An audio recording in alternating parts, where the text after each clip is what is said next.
Assalamualaikum warahmatullahi wabarakatuh. Perkenalkan, nama saya Ahmad Isonto dari Program Studi Pendidikan Matematika Universitas Muhammadiyah Profesor Dr. Hamka dengan NIM 19011105005. Pada kali ini saya akan membuat video praktik mengajar terkait materi peruang untuk kelas 8. Untuk lebih lengkapnya, tetap saksikan video berikut ini.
Assalamualaikum anak-anak, selamat pagi. Waalaikumsalam, Pak. Waalaikumsalam, Pak. Salam, Pak. Wabarakatuh, Pak. Nah, sebelum kita memulai pembelajaran pada pagi hari ini, alangkah baiknya kita awali dengan melafazkan basmalah bersama-sama. Bismillahirrahmanirrahim. Nah, bagaimana nih kabarnya nih untuk pagi hari ini? Sehat? Sehat, Pak. Alhamdulillah, Pak. Alhamdulillah sehat semua ya. Oke, kita langsung saja ke mengecek ke absen kehadiran ya. Nanti nama yang dipanggil langsung bilangnya hadir ya. Oke, kita cek terlebih dahulu. Yang pertama, Asmaul Husna, hadir apa tidak? Saya, Pak. Hadir. Cynthia Venita Putri, Hadir, Pak. hadir. Kristianti, Hadir, Pak. hadir. Putri Awalia, Hadir, Bapak. hadir. Soma Wijaya Rawi, Hadir, Pak. oke. Yang terakhir Wilda Nugraha, Hadir, Pak. oke. Hadir semua ya. Bapak kirim hasil absen ini supaya ke-record untuk kehadirannya. Oke.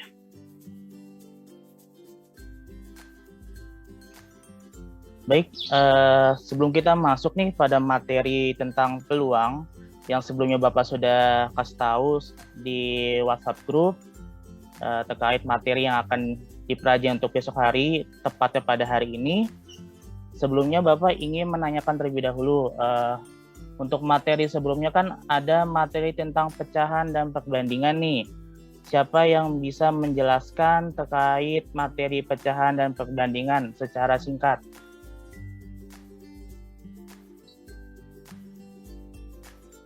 Siapa yang bisa? Ya, Asmaul Husna, coba. Kalau untuk pecahan merupakan bentuk lain suatu bilangan pada ilmu matematika dengan dinyatakan menjadi A per B, di mana A adalah pembilang dan B adalah penyebut.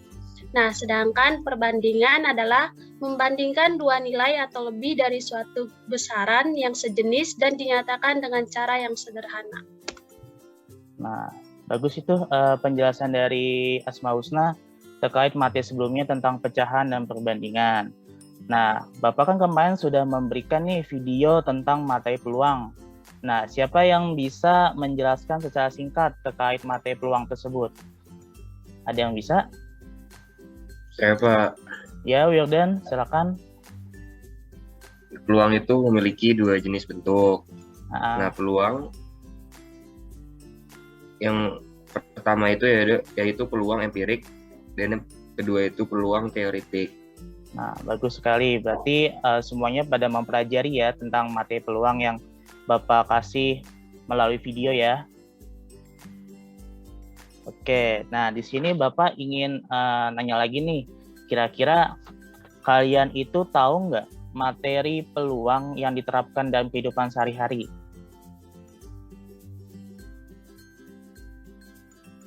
Tahu apa tidak?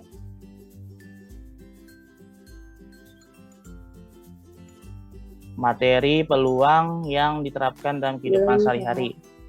Ya, Cynthia? Mau menjawab atau tidak? Belum, Pak. Oh, belum. Oke, Bapak akan kasih contoh ya terkait materi peluang yang diterapkan dalam kehidupan sehari-hari. Contohnya nih, kalian punya uang logam 500 kan atau 1000-an? Punya, Pak. Nah, di situ kan ada angka sama gambar kan ya, dua sisi. Nah, itu biasanya digunakan untuk pertandingan seperti sepak bola dan lain-lainnya. Kemudian yang kedua contohnya seperti peluang keluarnya nama dalam kegiatan arisan. Yang ketiga, peluang terjadinya hujan dan lain sebagainya. Masih banyak lagi contoh-contoh dari materi peluang yang diterapkan dalam kehidupan sehari-hari. Apakah sampai sini sudah dipahami? Paham, Pak. Baik. Pak, Oke, untuk makin cepat dalam kita mempelajari materi tentang peluang ini, Bapak izin untuk share screen PPT ya, atau PowerPoint tentang materi peluang ini ya. ya Pak. Baik, sebentar.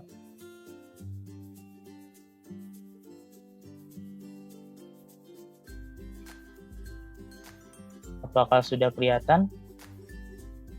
Sudah, Pak. Sudah, Pak.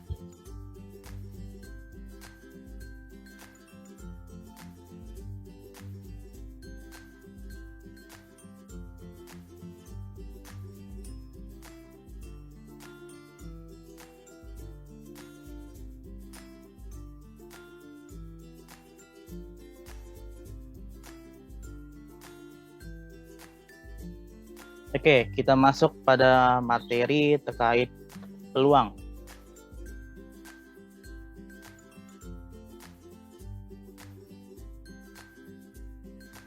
Nah, di sini ada sebuah pantun yang mungkin bisa menjadi motivasi untuk kalian semua dalam mempelajari matematika. Yang pertama, 9 tambah 2 sama dengan 11. Kalau suka matematika, ayo jangan malas. Lalu pantun yang kedua, 5 kali 5 sama dengan 25, 25 dibagi 5 sama dengan 5. Yuk kawan semua, mari kita belajar matematika. Nah, kemudian ada pantun tentang peluang. Matematika ilmu merdeka. Pagi-pagi belajarnya peluang, kadang hidup suka, kadang hidup harus duka, silaturahmi harus tetap dipegang. Nah, jadi kalau misalkan kita dalam berkehidupan harus saling bersilaturahmi supaya keikatan saudara kita tetap terjaga. Baik, kita langsung saja ke materinya anak-anak. Nah, di sini Bapak akan menjelaskan atau membacakan terkait kompetensi dasar dan indikator pencapaian kompetensi dari materi peluang. Yang pertama dari kompetensi dasarnya, ada 3.11, yaitu menjelaskan peluang empirik dan teoritik suatu kejadian dari suatu percobaan. Kemudian indikator pencapaian dari kompetensi 3.11 ini yaitu menghubungkan peluang empirik suatu percobaan dengan peluang teoritiknya. Kemudian untuk 4.11 yaitu menyelesaikan masalah yang berkaitan dengan peluang empirik dan teoritik suatu kejadian dari suatu percobaan. Kemudian indikator pencapaian kompetensinya ada 2. Yang pertama, melakukan percobaan untuk menemukan hubungan antara peluang empirik dengan peluang teoritik. Yang kedua adalah menyajikan hasil pembelajaran peluang empirik dan peluang teoritik. Nah, ini untuk kompetensi dasar dan indikator pencapaian kompetensi. Selanjutnya, untuk tujuan pembelajaran pada pagi hari ini terkait materi peluang, yang pertama, siswa dapat menentukan titik sampel dan ruang sampelnya. Yang kedua, siswa dapat menentukan peluang empirik dan teoritik. Yang ketiga, siswa dapat menyelesaikan soal sehari-hari yang berkaitan dengan peluang empirik dan teoritik. Untuk materi peluang yang akan dipelajari pada pagi hari ada 4. Yang pertama, titik sampel. Yang kedua, ruang sampel. Yang ketiga, peluang empirik. Yang keempat, peluang teoritik. Nah, yang tadi sudah dijelaskan oleh Wildan, bahwa peluang itu ada 2, yaitu ada peluang empirik dan peluang teoritik. Kita masuk pada bab yang pertama, yaitu tentang titik sampel. Nah, di sini ada titik sampel nih. Pengertiannya bahwa titik sampel adalah hasil dari percobaan. Nah, kalian kan pasti pernah nih memainkan sebuah dadu yang ada di ular tangga ya, dan monopoli. Nah, di sini ada dadunya, hanya 1 dadu. Hanya 1 dadu.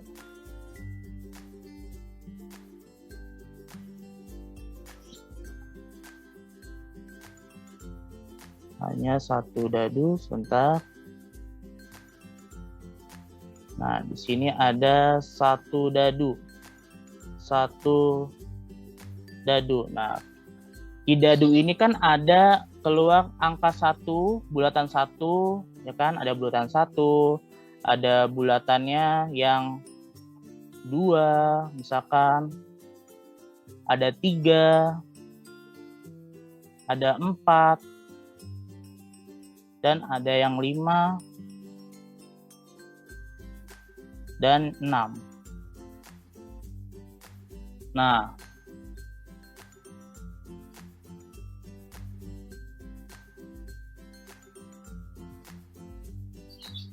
ketika kita ingin melemparkan dadu ini 1 kali, maka akan keluar titik sampel yaitu 1, 2, 3, 4, 5, dan 6.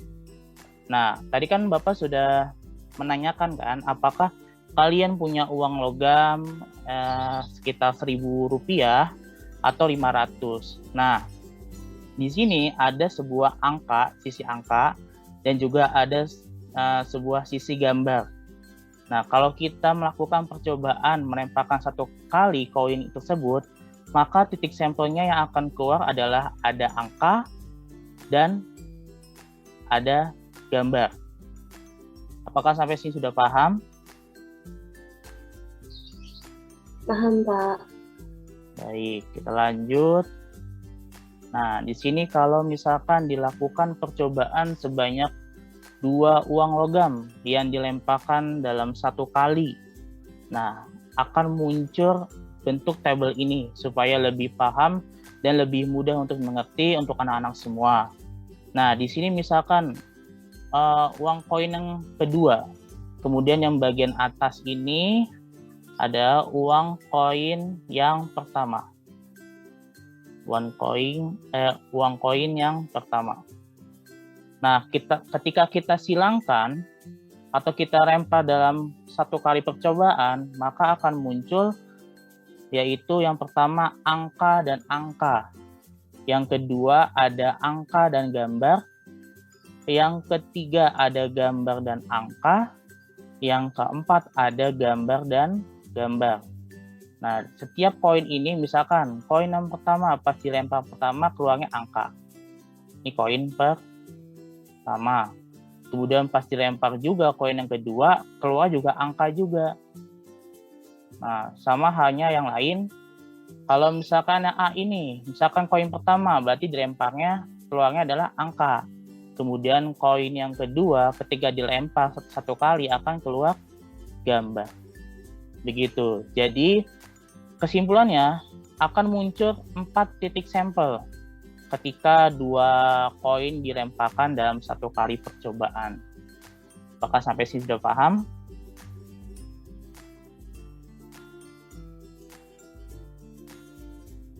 Apakah sudah paham? Pak. Paham. Paham. Kita lanjut. Nah, di sini kita sudah masuk ke materi ruang sampel. Nah, ruang sampel ini pengertiannya adalah himpunan dari titik sampel. Ruang sampel juga biasanya disebut dengan semesta atau yang disimbolkan dengan S. Nah, ruang sampel ini berisi seluruh titik sampel yang ada. Nah, alias semua kemungkinan dapat muncul pada suatu percobaan. Misalkan yang tadi sebuah dadu nih, satu kali percobaan akan keluar angka 1, 2, 3, 4, dan 5 untuk titik sampelnya. Kemudian ruang sampel itu adalah wadah untuk menempatkan titik-titik yang sudah ditentukan, yang sudah ditemukan. Seperti ini. Wadahnya adalah S. S itu apa? Semesta yang tadi disimbolkan untuk ruang sampelnya. Nah, kalau kita konsepkan ke dalam sebuah gambar, bentuknya seperti ini. Lingkaran ini adalah ruang sampelnya. Kemudian titik ini yang angka 1, 2, 3, 4, 5, dan 6 itu adalah titik sampelnya. Jadi titik sampel itu ada di dalam dari ruang sampelnya. Sampai sini paham? Pak. Oke, kita lanjut ya. Nah, kita sudah masuk ke peluang empiriknya. Yang tadi sudah dijelaskan oleh Wildan bahwa ada 2 bentuk peluang. Nah, kita masuk terlebih dahulu untuk peluang empiriknya. Nah, untuk definisi dari peluang empirik ini adalah perbandingan antara frekuensi kejadian terhadap percobaan yang dilakukan. Kata kunci untuk peluang empirik adalah percobaan. Jadi kalau nanti kalian menemukan soal atau kasus yang berhubungan dengan peluang dan di situ ada kata-kata percobaan, maka dia termasuk dari peluang empirik. Nah, rumusnya adalah NP sama dengan NA per NS, di mana NP ini ada nilai peluang. Kemudian NA itu ada frekuensi kejadian yang diharapkan. Yang ketiga, NS adalah frekuensi seluruh percobaan. Oke, supaya lebih paham lagi kita masuk saja ke contoh soalnya. Di sini pada pertandingan sepak bola yang dilaksanakan sebanyak 20 kali, ternyata tim Indonesia menang 12 kali, seri 6 kali, dan kalah sebanyak 2 kali. Pertanyaannya, berapakah peluang tim Indonesia akan menang? Nah, bagaimana cara pengerjaannya atau penyelesaiannya? Kita bisa lihat bahwa pertandingan dari sepak bola itu dilaksanakan sebanyak 20 kali, dijadikan sebagai NS atau ruang sampelnya sebanyak 20 kali. Kemudian tim Indonesia menang, berarti sebanyak 12 kali, dijadikan sebagai NA-nya. Ya kan? Karena di sini kita ingin mencari berapakah peluang dari tim Indonesia akan menang. Jadi kita hanya mengambil titik sampelnya yaitu tim Indonesia menang sebanyak 12 kali. Kemudian kita substitusikan ke dalam rumus dari peluang empiriknya, maka menjadi yang peluang tim Indonesia menang ini adalah N buka kurung P atau nilai peluang. Sama dengan tadi NA-nya adalah 12, ya kan? Kemudian untuk NS-nya, ruang sampelnya adalah 20 kali dalam pertandingan sepak bola. Kemudian kita sederhanakan untuk bagian pembilang dan penyebut, sama-sama kita bagi 4. Kita bagi 4, maka hasilnya adalah 3/5. Jadi peluang untuk tim Indonesia menang adalah 3/5. Apakah sampai sini sudah paham? Paham, Paham, Pak. Pak. Oke, kita lanjut ya anak-anak. Nah, di sini untuk kita masuk ke peluang teoritiknya. Definisi dari peluang teoritik adalah perbandingan antara frekuensi kejadian yang diharapkan terhadap frekuensi kejadian yang mungkin atau ruang sampel. Nah, biasanya itu peluang teoritik ini digunakan saat percobaan yang dilakukan hanya 1 kali. Nah, kata kunci untuk peluang teoritik ini adalah diharapkan. Jadi kalau ada soal atau permasalahan terkait peluang teoritik, pasti di situ ada kata-kata yang diharapkan. Jadi kalian bisa membedakan antara peluang teoritik maupun peluang empiriknya. Nah, untuk konsep dari rumus ya sama saja seperti peluang empirik, yaitu NP sama dengan NA/NS. Hanya yang membedakan kata keterangan dari NS-nya ini, yaitu kalau tadi kan frekuensi. Nah, kalau di sini banyaknya ruang sampel. Begitu. Nah, supaya lebih paham lagi, kita langsung saja ke contoh soalnya. Nah, di sini tidak ada kata-kata percobaan atau sebanyak berapa kali dalam percobaan tersebut. Nah, di sini soalnya adalah pada sebuah kantong nih. Misalkan Pak Guru punya kelereng. Kalian pernah melihat kelereng kan? Pernah, Ya, Pak. Pak. Nah, kelereng itu kan ada yang warnanya merah nih. Pak Guru punya kelereng yaitu warna merah, ada warna hijau, ada warna biru, dan ada warna kuning. Nah, Pak Guru punya kelereng sebanyak 30 kelereng dengan warna yaitu 16 untuk merah, hijau sebanyak 8 buah, dan sisanya berwarna biru. Kemudian diambil 1 kelereng secara acak. Nah, secara acak itu berarti Pak Guru ngambilnya belum tentu. Kalau misalkan Pak Guru ngambil warna hijau, belum tentu yang Pak Guru ambil secara acak itu warna hijau. Bisa juga nanti yang dapat itu adalah warna merah ataupun biru ataupun kuning. Nah, di sini pertanyaannya apakah tentukan peluang jika yang diambil adalah kelereng biru. Nah, bagaimana cara pengerjaannya? Nah, tadi kan diketahui pada soal itu adalah banyaknya seluruh kelereng, yaitu tadi Pak Guru punya kelereng sebanyak 30 kelereng atau 30 buah. Nah, untuk kelereng berwarna merah jumlahnya adalah 16. Kemudian kelereng berwarna hijau itu 8 buah.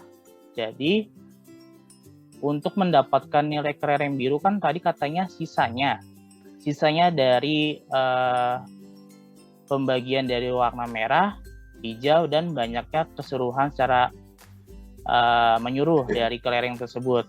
Nah, jadi caranya tinggal 30 untuk jumlah kelerengnya dikurang buka kurung 16 yaitu kelereng warna merah, kemudian ditambah jumlah kelereng warna hijau yaitu 8. Lalu kita jumlahkan terlebih dahulu yang ditanda kurung ini, maka 16 tambah 8 sama dengan 24. Jadi 30 dikurang 24 sama dengan 16. Jadi untuk jumlah kelereng berwarna biru adalah 16. Karena di sini Pak Guru mintanya adalah peluang jika yang terambing ada warna biru untuk kelerengnya, maka NA ini namanya NA. Ini NA. NA-nya itu warna biru berjumlah 6. Kemudian NS-nya atau banyaknya seluruh kelereng itu berjumlah 30. Berjumlah 30. Maka kalau kita substitusikan ke dalam rumus tadi yang peluang teoritik, maka menjadi ini NA-nya. Ini NA-nya tadi adalah 6 untuk yang berwarna biru, kelereng berwarna biru. Kemudian per NS-nya yaitu 30. Banyaknya kelereng, maka sama-sama kita sederhanakan untuk pembilangnya dibagi 6. Untuk penyebutnya kita bagi 6 juga. Maka hasilnya adalah 1/5. Jadi peluang yang terambilnya kelereng berwarna biru adalah 1/5. Apakah sampai sini sudah paham? Paham, Pak. Insya Allah sudah, Pak. Pak. Baik.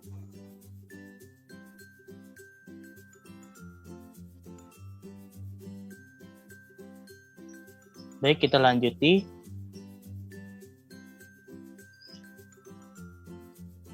Nah, di sini ada pengantar contoh soal untuk LKPD. Nah, LKPD itu apa? LKPD itu adalah latihan kerja peserta didik. Nah, di sini ada pengantarnya nih. Nanti setelah pengantar ini diharapkan anak-anak semua bisa mengerjakan soal latihannya. Nah, kita langsung saja. Nah, di sini ada minuman dan makanan. Mungkin dari kalian semua ada yang pernah makan hotang? Pernah kan? Siapa yang pernah nih di sini makan hotang? Saya pernah, Pernah, Pak. Pak. Pernah ya? Iya, Pak. Terus minuman chat time, pernah minum nggak? Pernah, Pak, tapi mahal. Mahal. Kira-kira berapa nih mahalnya nih? Biasanya? Nggak sampai jual ginjal kok, Pak. Oh iya. Oke, nah di sini ada soal, yaitu diketahui misalkan si Udin ini membeli makanan hotang sebanyak 5 buah dan 4 minuman chat time. Jika Udin ingin memberikan kepada salah satu temannya berupa 2 minuman, pertanyaannya, berapakah peluang makanan dan minuman yang dimiliki oleh Udin? Nah, siapa yang di sini bisa menjawab? Tadi kan sudah kasih contoh soalnya tuh. Nah, siapa yang bisa menjawab? Saya mau coba, Pak. Tapi tunggu sebentar ya, Pak. Saya tulis dulu sedikit. Oke. Yang lain juga sambil ngerjain ya, supaya mengecek jawaban si Cynthia ini benar atau tidak.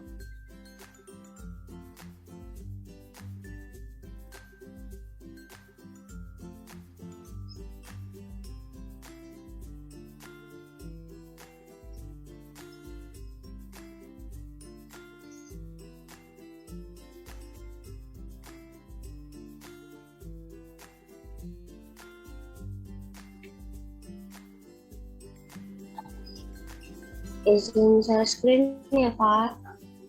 Oke, iya.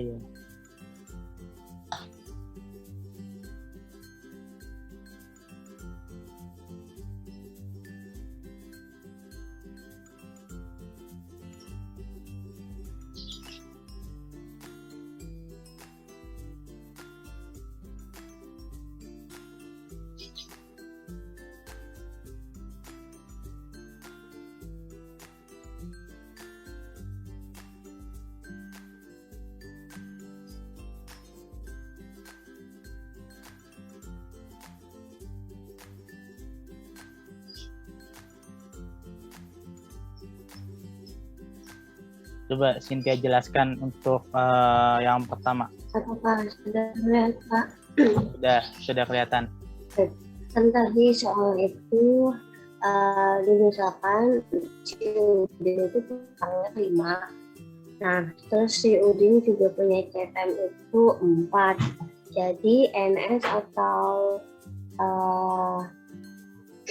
semua percobaannya itu ada 9. Nah, terus kan Udin mau kasih ke temannya 2. Jadi itu NA-nya. NA-nya adalah 2. Jadi untuk nilai peluangnya itu NA per NS. Jadinya tadi NA-nya kan 2, NS-nya 9. Jadi peluang makanan dan minuman Udin itu 2/9. Mau ngapain salah tulis, Pak? Ya. Ya, betul jawaban dari Cynthia.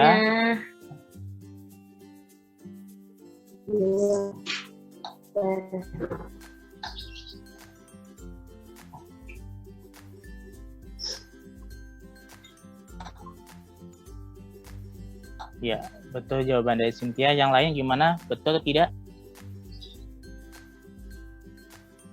Sama Pak jawabannya. Oke, terima kasih Cynthia ya atas jawabannya. Oke, Bapak lanjutkan. Coba kita cek apakah jawabannya betul. Bapak juga sudah membuat kunci jawabannya dan jawabannya sama, yaitu 2/9. Kemudian untuk soal yang kedua, yaitu pertanyaannya, soalnya adalah dalam suatu populasi keluarga dengan 3 orang anak, pertanyaannya tentukan peluang keluarga tersebut mempunyai paling sedikit 2 anak laki-laki. Nah, dari kalian siapa yang bisa menjawab? Saya bisa, Pak. Coba, sudah mengerjakan atau belum? Sebentar. Iya. Sambil izin share screen ya, Pak. Oke.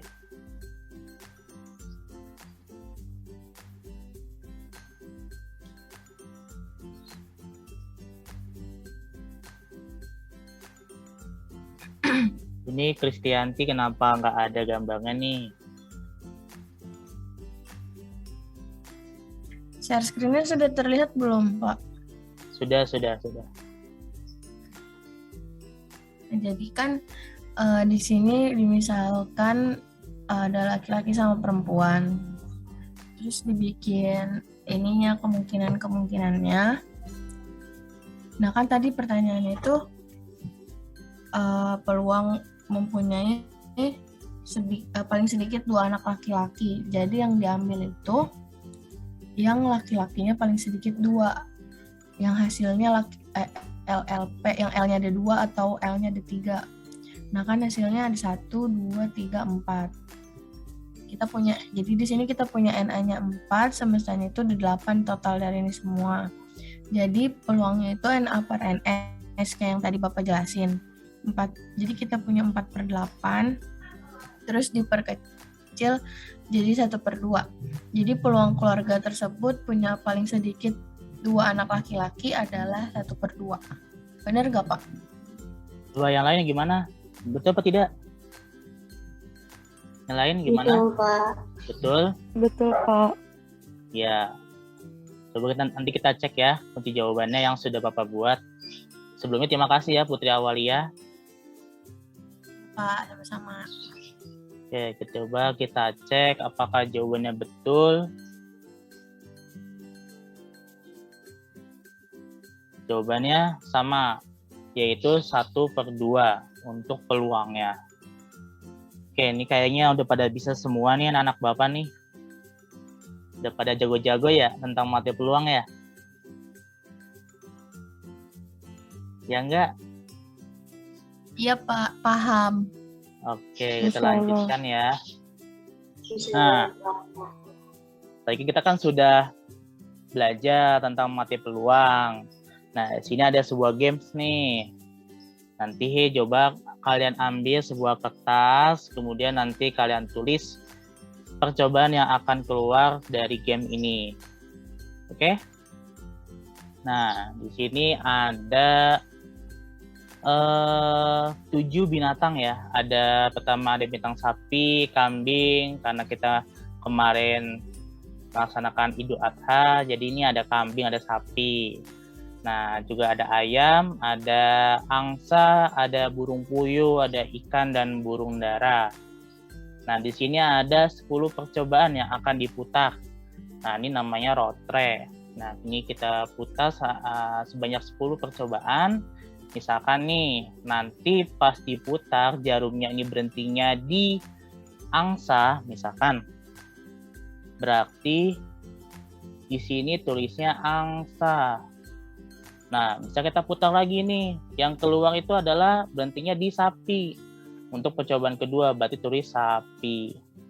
Nah, terus untuk percobaan ketiga yang keluar sapi lagi. Berarti sapi. Nah, kalau Bapak minta berapakah peluang dari 10 percobaan ini yang keluarnya sapi. Nah, berarti tinggal masukin ke tadi rumusnya itu N buka kurung P sama dengan NA per NS. Nah, NA-nya berapa? Karena kita sapi, berarti sapinya ini ada 2 kan? Berarti tulis 2 per NS-nya ini apa? Banyaknya percobaan, ada 10. Kita sederhanakan, sama-sama bagi 2, maka menjadi 1/5. Nanti sistem jawabnya kayak gini ya. Bisa dipahami? Oke. Bisa, Bapak. Oke. Nanti Bapak putar. Nanti kalian bilang stop ya. Siap? Kita hapus dulu ya jawabannya. Kita hapus dulu. Bapak maaf, tadi saya ke toilet. Oh iya. Oke. Kita putar. Siap? Sudah pada siap? Nanti Siap, bilang Pak. stop ya. Bilang stop ya nanti. Oke, kita mulai. Stop. Nah. Stop. Di burung dara. Tulis burung dara. Burung dara. Nah. Udah, terus kemudian percobaan yang kedua. Kita start. Stop. Ada di angsa. Angsa. Kita tulis percobaan kedua angsa. Nah, berlanjut ke percobaan ketiga. Lagi Stop. angsa lagi.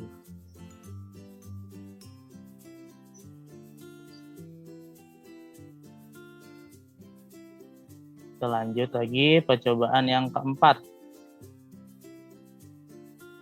Stop. Burung dara.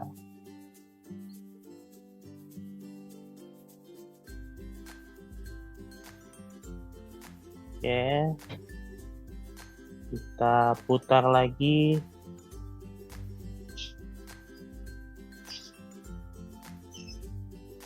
Stop. Burung puyuh. Percobaan kelima. Burung puyuh. Nah, percobaan keenam.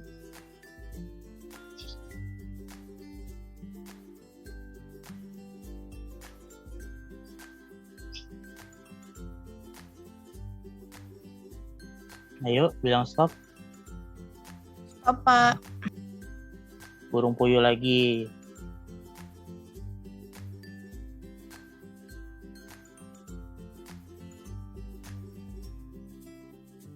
Oke, percobaan yang ke-7. Yuk, Stop, Pak. Stop, Pak. burung puyuh lagi.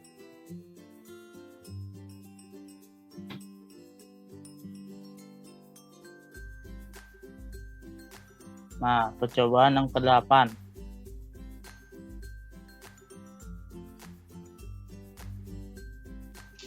Stop, Pak. Burung dara lagi.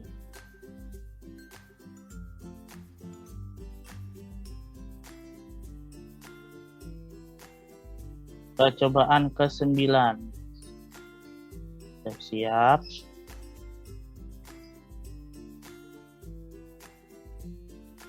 Stop. Ayo. Nah, angsa.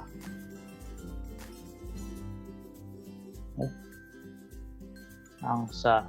Percobaan ke-9 angsa, dan terakhir. Kira-kira apa nih?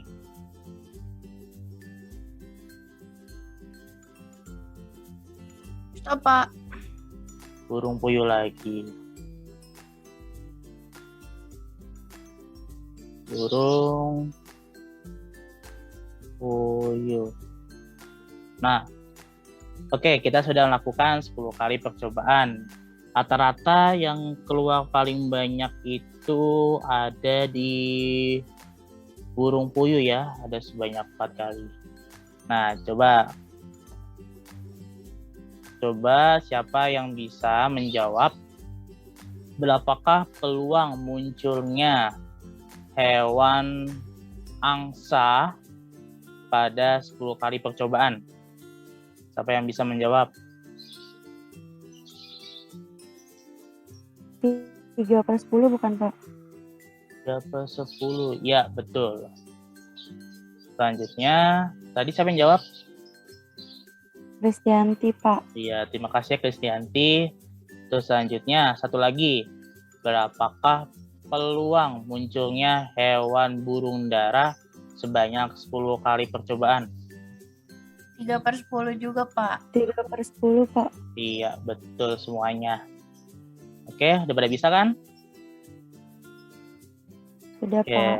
nah, jadi kan sudah main games nih, main Iya, Pak. games, ya kan? Udah main games. Nah, yang terakhir adalah kita latihan soal. Sudah siap belum latihan soalnya? Insya Allah. Nah, di situ kan tadi Bapak suruh minta untuk kalian untuk masuk ke Google Classroom ya. Nah, di situ ada latihannya. Latihan soal sebanyak 3 permasalahan. Bapak juga sudah membuat di PPT ini. Yang pertama, permasalahannya terkait uang logam. Yang kedua terkait susu, kotak susu yang berhadiah. Kemudian ketiga, pemberian sepeda oleh Presiden. Nah, coba kalian jawab latihan ini, kemudian nanti kalian kumpulkan ke jawaban latihan soal kalian ke Google Classroom yang sudah Bapak siapkan. Nah, nanti ketika sudah mengumpulkan, kita akan berdiskusi bersama-sama untuk menyelesaikan latihan soal ini. Apakah bisa dipahami? Bisa, Pak. Oke, silakan dikerjakan.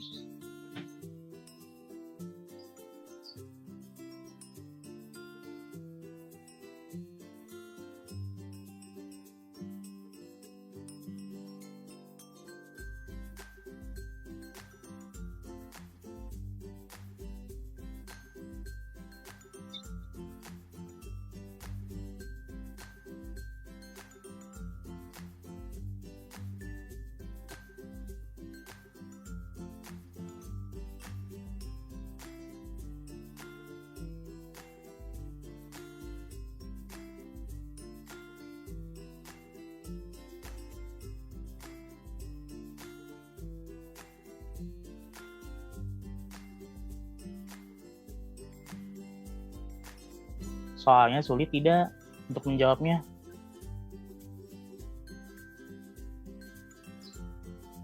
Tidak, Pak. Oke. Pak, kalau udah nggak langsung kumpulin atau bagaimana, Pak? Kalau udah selesai langsung kumpulin aja ya, langsung ke tempat yang Bapak sudah kirimkan tempat pengumpulannya di Google Classroom. Baik, Pak. Oke, Pak.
Bapak, saya sudah mengumpulkan. Saya Kak Kristianti kayaknya sudah, Pak. Coba ya, kita refresh dulu. Bapak sinyal saya jelek, Pak. Sisa 1, sisa Cynthia. Saya lagi kirim, Pak, sinyalnya jelek, Pak. Oke. Sudah, Pak. Oke.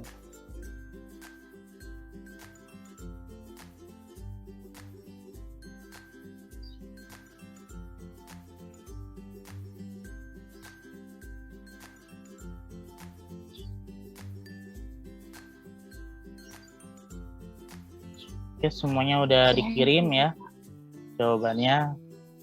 Berarti ini soalnya gampang nih. Cepat ngirimnya. Gampang banget, Pak. Oke, kita langsung bahas aja ya latihan soalnya.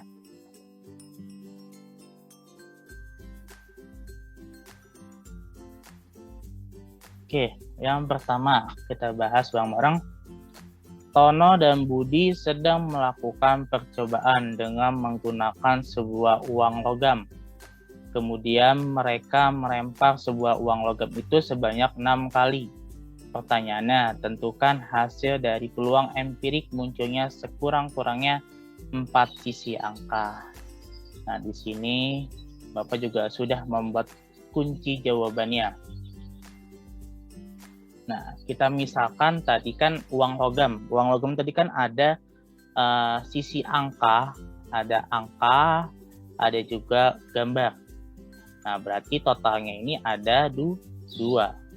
Nah, tadi kan dilempar sebanyak 6 kali ya. Jadi 2 dipangkatin 6. Nah, 2 pangkat 6 berapa nih? 2 pangkat 6 berapa? 64. 64. Coba kita lihat. Ya, betul. Berarti NS-nya adalah 64. Kemudian kita gunakan segitiga Pascal supaya lebih mudah karena sini bentuknya adalah pangkat. Yaitu pangkatnya ada 6. Kita gunakan bentuk Pascalnya menjadi seperti ini. Ada 1, kemudian 1, 2, 1. Nah, 2 ini dapat dari 1 ditambah 1. Jawabannya 2. Kemudian 1 lagi di sini ada 3 dan 1. Nah, 3 itu dapat dari penjumlahan 1 tambah 2. 1 tambah 2 dapatnya 3. Terus 2 sama 1 dapatnya 3 juga. Dan seterusnya sampai 1, 6, 15, 20, 15, 6, 1. Nah, kenapa sampai sini? Karena sini kan 46. Nah, untuk barisan yang ini, itu adalah A pangkat 1. A pangkat 1. Kemudian ini adalah A pangkat 2. Yang ini A pangkat 3. Yang 1, 4, 6, 4, 1 adalah A pangkat 4. Yang 1, 5, 10, 10, 5, 1 adalah A pangkat 5. Kemudian terakhir ini adalah A pangkat 6. Nah, ibaratnya A ini adalah nilainya sih 2. Nah, yang 6 ini adalah pangkatnya. Di sini terus dapat kita simpulkan bahwa angka 1 ini yaitu 6 angka.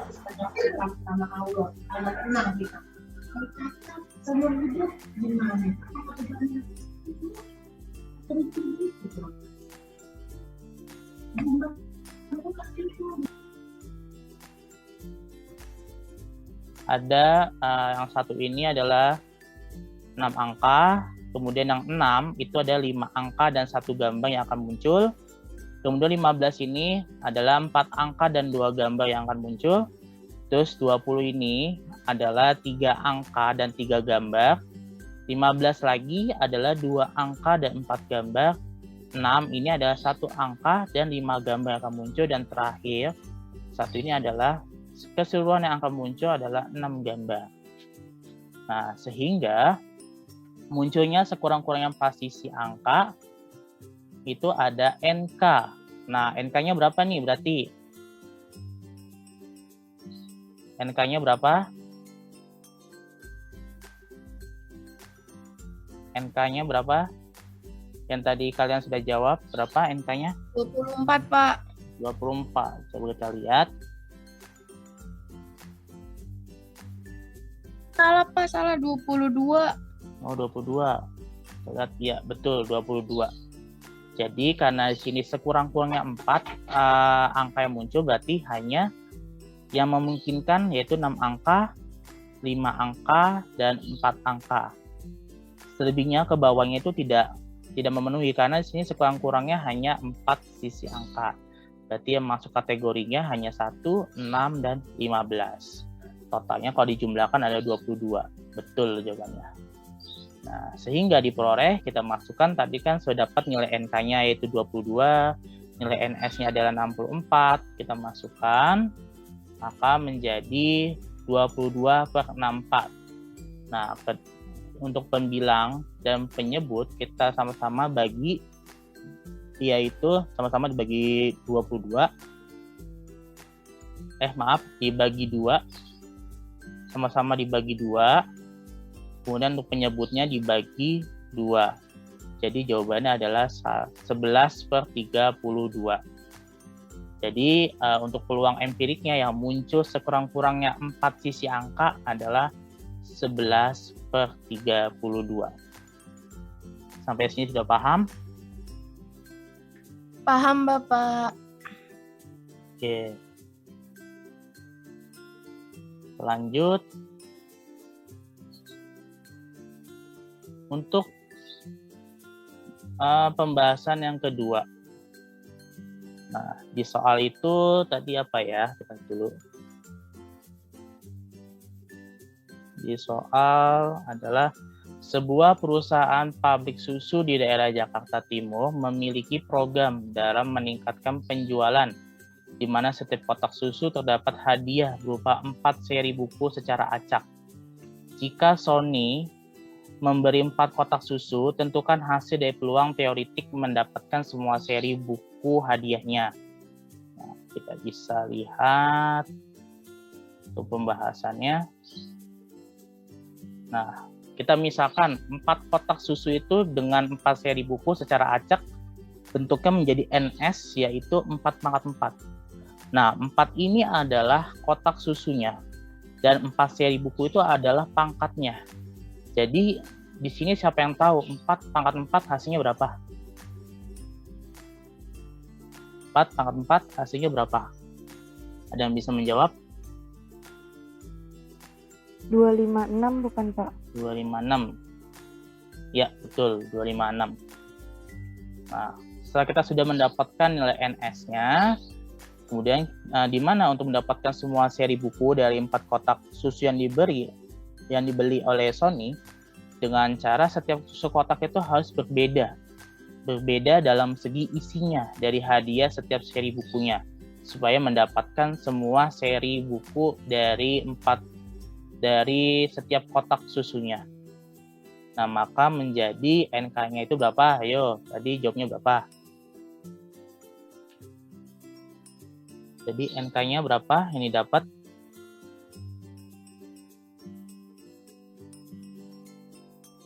NK-nya 24, Pak. 24. Caranya bagaimana? 24 dapatnya. Itu 4 dikali 3 dikali 1. 4 kali 3 kali 1.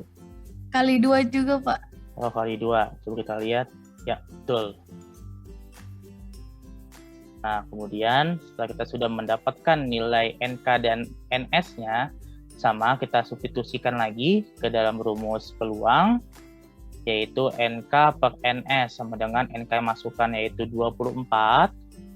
Lalu untuk NS-nya kita masukkan 256. Nah, kedua luas sama-sama dibagi 8 untuk pembilang dan untuk penyebutnya juga dibagi 8. Maka hasilnya adalah 3/32. Jadi peluang teoretik untuk mendapatkan semua seri buku hadiahnya adalah 3/32. Oke, kita lanjut ke pembahasan contoh untuk latihannya yang ketiga, yaitu dalam sebuah acara untuk memperingati Hari Kemerdekaan. Nih, sebentar lagi kita akan memperingati Hari Kemerdekaan nih. Nah, di sini presiden mengadakan undian berhadiah dengan hadiah utama adalah sebuah sepeda. Jika dalam undian tersebut terdapat 300 kupon, Andi ingin mendapatkan hadiah utama dengan memiliki 15 kesempatan kupon. Nah, tentukan peluang Andi untuk mendapatkan sepeda. Gimana cara pengerjaannya? Kita lihat.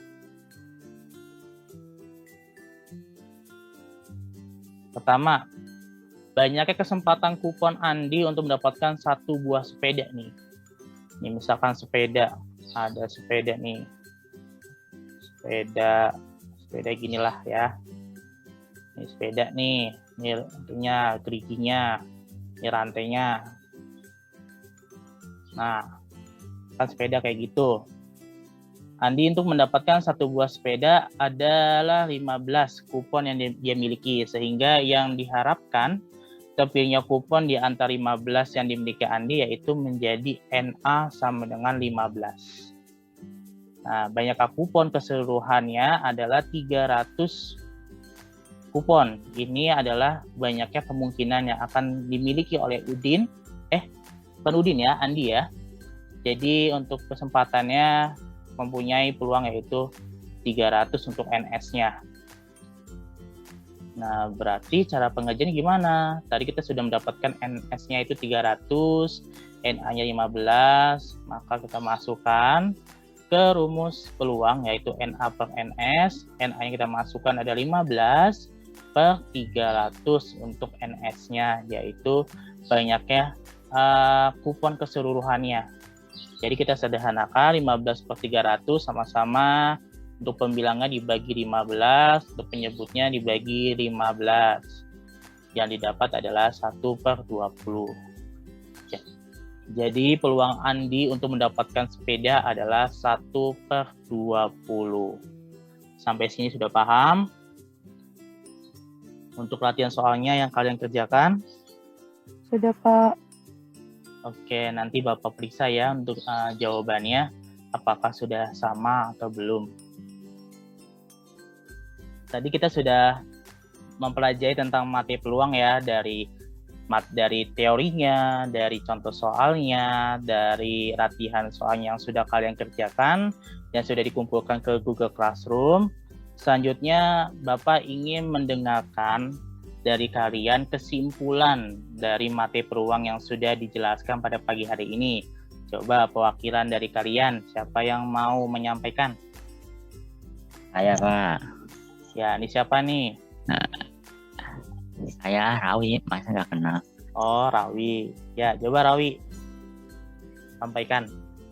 Kesimpulan dari materi peluang yaitu ada peluang empirik adalah perbandingan antara frekuensi kejadian terhadap percobaan yang dilakukan, yaitu rumusnya NP sama dengan NA per NS. Kemudian ada peluang teoritik, perbandingan antara frekuensi kejadian yang diharapkan terhadap frekuensi kejadian yang mungkin atau ruang sampel. Rumusnya ada NP per NA per NS sama kayak peluang empirik. Nah, terus ada dalam mengerjakan soal peluang, kita bisa menggunakan segitiga Pascal, eksponen, dan perbandingan pecahan. Udah, Pak? Oke, terima kasih jawaban dari Rawi nih. Berarti Rawi ini memperhatikan ya dari materi peluang yang sudah kita pelajari pada pagi hari ini. Nah, berarti kalian sudah paham ya tentang materi peluang ya? Sudah, Pak. Oke, coba Bapak ingin bertanya lagi nih untuk memastikan. Siap? Nah, pertanyaannya, apa perbedaan dari peluang empirik dan teoritik? Siapa yang bisa jawab? Saya mau coba, Pak. Ya, coba Cynthia. Kalau peluang empirik itu dia pakainya banyak percobaan. Tapi kalau peluang teoritik dia pakainya kejadian yang diharapkan. Ya, betul. Jawabannya Cynthia betul ya. Oke, selanjutnya pertanyaan yang terakhir nih. Apa hubungan peluang empirik dan peluang teoritik? Siapa yang bisa jawab? Saya, Pak. Ya, siapa ini? Awal. Putri Ya, Awalia, coba Pak. Putri Awalia coba. Jadi hubungan peluang empirik sama peluang teoretik itu semakin banyak percobaan yang dilakukan, maka nilai peluang empirik akan semakin mendekati nilai peluang teoretik. Benar gak, Pak? Iya, betul. Jawaban dari Putri Awalia betul. Jadi, Bapak simpulkan bahwa materi tentang peluang ini kalian sudah memahami betul terkait dari konsepnya dan teorinya dan rumusnya. Oke, selanjutnya dari pertemuan pada pagi hari ini akan ada tugas proyek yaitu membuat portofolio atau rangkuman. Kemudian dari rangkuman tersebut dibuatlah video terkait materi peluang dalam kehidupan sehari-hari. Nanti diupload ke Google Classroom yang sudah disediakan. Apakah sudah dipahami untuk tugasnya? Sudah, Kak. Oke. Sepertinya sudah cukup ya materi pada pagi hari ini. Kita tutup dengan melafazkan hamdalah. Alhamdulillah. Baik, sekian dari Bapak. Semoga materi pada pagi hari ini bermanfaat dan mudah dimengerti oleh kalian semua. Bapak akhiri, wassalamualaikum warahmatullahi wabarakatuh. Waalaikumsalam warahmatullahi wabarakatuh. Terima kasih, Terima Bapak. kasih, Bapak. Iya, sama-sama. Tetap semangat ya.